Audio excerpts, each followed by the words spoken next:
तो standard question paper का guys हमारा 16 क्वेश्चन दे रखा है 2024 का कि 2 डाइस को रोल किया जाता है। सेट ए है ये।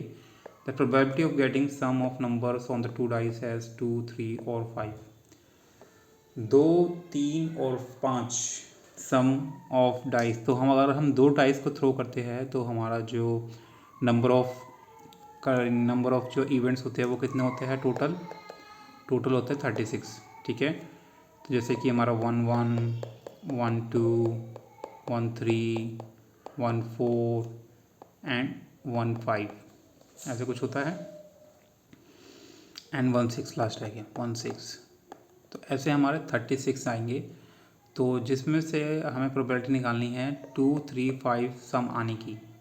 तो आप देखेंगे फर्स्ट रो में हमारा आएगा इसका सम 2 होगा, इसका 3 होगा और इसका 5 होगा।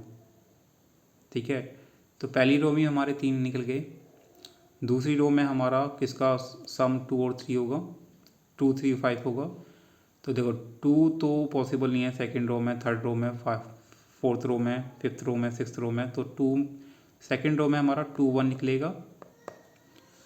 ठीक है, एंड सम 5 आ सकता है किससे, 2 एंड 3 से।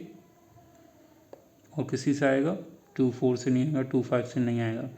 और तो पहली रो में हमारे 3 निकले, दूसरी रो में हमारे 2 निकले। अब तीसरी रो में बात करते हैं। तीसरी रो में हमारा सम 2, 3 और 5 लाना है। तो यानी कि देखो अगर हम 3, 1 निकालेंगे तो इसका सम 4 आएगा, 3, 2 निकालेंगे तो इसका नंबर 5 आएगा, यानी कि एक और काउंट कर लिया तो ये हो जाएगा हमारा 6। ठीक है, एक इसमें और गया। और अगर 3, 3 निकालेंगे, 3, 4 निकालेंगे यानी कि बढ़ता जाएगा। एक आ जाएगा हमारा 4, 1 आ जाएगा, इसका सम 5 होगा एंड उसके बाद पॉसिबल नहीं है। यानी कि हमारा जो टोटल आ रहे हैं, देखो फर्स्ट रो में हमारे 3 आए, सेकंड रो में हमारे 2 आए, थर्ड रो में हमारे 1 आए, फोर्थ रो में हमारा 1 आया सम जिसका एक 5 आ रहा है। 3 और 2 तो पॉसिबल ही नहीं है 3 और 4 में। ठीक है, 3 और 2।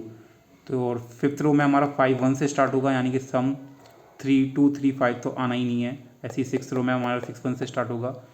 तो यानी कि टोटल हमारे कितने आ रहे हैं 7। तो 7 अपॉन में 36 हमारा राइट आंसर होगा।